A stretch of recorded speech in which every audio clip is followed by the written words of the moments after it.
this world today, there are many ways to fall from grace and to go astray. We should realize that in our lives we can make a change for brighter days. Bismillah ar-Rahman ar-Rahim. In the name of Allah, the most merciful, the most compassionate. Dear viewers everywhere in the globe, I greet you with the greeting of peace. Assalamu alaikum wa rahmatullahi wa barakatuh. Peace be unto all of you. This is the presenter of the two options, this interesting program that's interesting for many people and interesting for me myself. We're going to continue these episodes by adding another one today, which may look very different. But before I do that, I'd like to remind you that the theme that's selected for this series of episodes is or focuses on these two options. And the reason is you can't escape it. Nobody on the earth can escape this theme because it's very frequent, it is very common. It happens to every human being. A king, a janitor, a teacher, a politician, a man, a woman, a girl, a boy. It happens to everybody. So you have to understand the essence of this theme because you will encounter situations. I'm not going to say that you may encounter, no, definitely you will encounter and face some situations that you need to restore, to keep these stories vivid in your mind so that you can restore, you can respond to any situation in the way that pleases Almighty Allah. The concept of the two options, is all the time we say that we Muslims select option number one, which is mainly obedience to Almighty Allah. And this is our focus as Muslims. However, now we are going to give an example of someone whose focus is on option number two, which sounds very strange for Muslims now. And perhaps this is the first one in the history of humanity, in the history of this universe or this planet that took this decision and selected option number two. It is about Iblis, the master of jinn, the master of shaitan, and he is the one who selected this option willingly. And we will see how did he reach this option because of his use of bad use or incorrect use of his intellect or his brain. When Allah subhanahu wa ta'ala created Adam, he asked Iblis, the master of jinn, to submit and to prostrate to Adam. However, Iblis did not submit. So he had the option whether to submit to Adam and to obey Almighty Allah because Allah commanded him, or not to submit. Again, he had the free will and he was, of the choice of number two. He selected choice number two. Willingly. Not only that, but he tried to find good logic and good argument for this. When Almighty Allah asked him this question, قال يا إبليس ما منعك أن تسجد لما خلقت بيدي استكبرت أم كنت من العالين. Oh, you Iblis, why? What prevented you from submitting to what I have created by my hands, referring to Adam? What prevented you from submitting to Adam? Astakbarta, were you arrogant, or you tried to show off here or to disobey Almighty Allah? And here Iblis brought an argument, and this is I want everybody to focus on this. He not only selected this option number two, which is the worst option, which is an option for Muslims not to use, but he selected it. He had strong argument or solid argument, as some people say. And that's what we see in our lives today.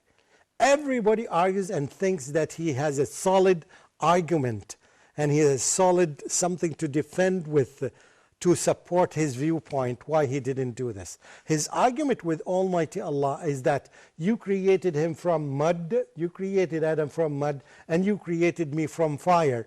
And according to his own logic, he said that fire is better than mud. Therefore, I should not submit to him. Rather, he was implying that he should submit to me. This is the argument. And by the way, a lot of people nowadays, when they bring an argument, they think that this is unbreakable argument. This is a very solid argument. And it can sound, it may look in the eyes of the presenter, of the person who argues, that it is a strong argument or solid argument. However, it is so weak from our perspective as Muslims because he forgot who commanded him, who forgot about the hierarchy of this universe, and on the top of this hierarchy is the creator of this universe. The creator of Adam, the creator of Iblis, the creator of jinn, the creator of planets, the creator of galaxies, the creator of everything. He forgot about that because he was trying to find a way to run away, and that's why he resorted to our argument, and he thought that it is a strong and a good argument. Lots of people do that, unfortunately. Women do that, men do that, politicians do that, doctors do that, lots of people do that. And you have to be very careful and to guard yourself against this. And the Prophet ﷺ warned us against bringing arguments or arguing and debating without knowing. Before you suggest, before you say anything, ask yourself, what is the source of this command? Who commanded you, Iblis, to do this? Was it Adam who commanded you, or was it the Lord of Adam? Was it you, or was it your Lord? It was the Lord of the worlds who commanded you to do this. And you forgot about this, and you try to find a good justification for yourself. This is the trap that lots of people fall into. If you don't remember Allah all the time, if you don't attribute all the gifts that you have, all the blessings that you have, all the good things that you have, if you don't attribute them to Almighty Allah and you forget about Allah subhanahu wa ta'ala, you will fall into this trap. Iblis was the first one to fall into this trap, and that's why he selected option number 2, the option that not a single Muslim is supposed to take it. However, it happened.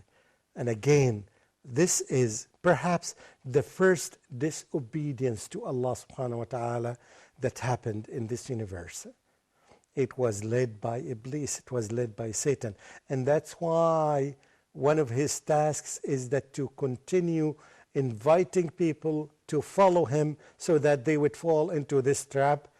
And unfortunately, I would declare that many people fall into this trap.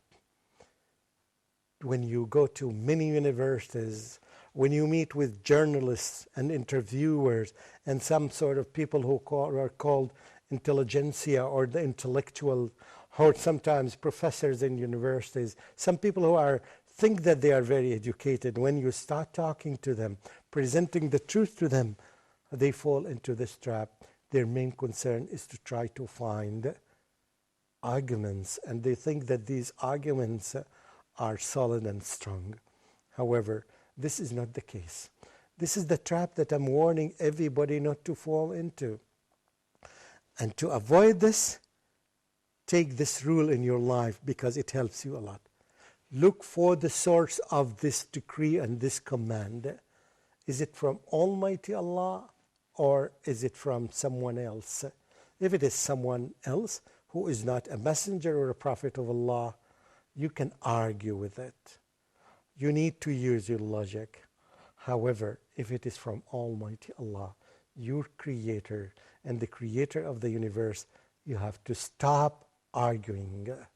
You have to know whom you argue with.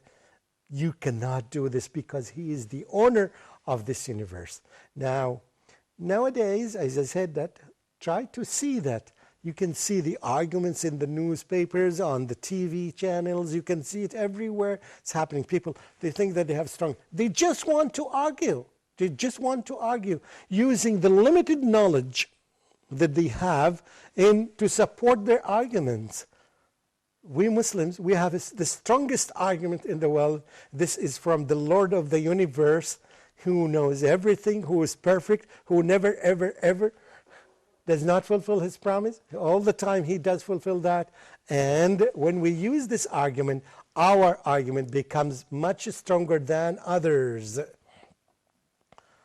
Yeah. Now, so please, as a Muslim, look for the source of this decree, and then, only then, if you know that it is from a messenger of Allah or from Allah directly, especially if it is in the Quran, the most authentic book in this universe, you have only to submit, and you have to select option number 1, and don't follow the footsteps of Satan, so that you can avoid falling into the trap of option number 2.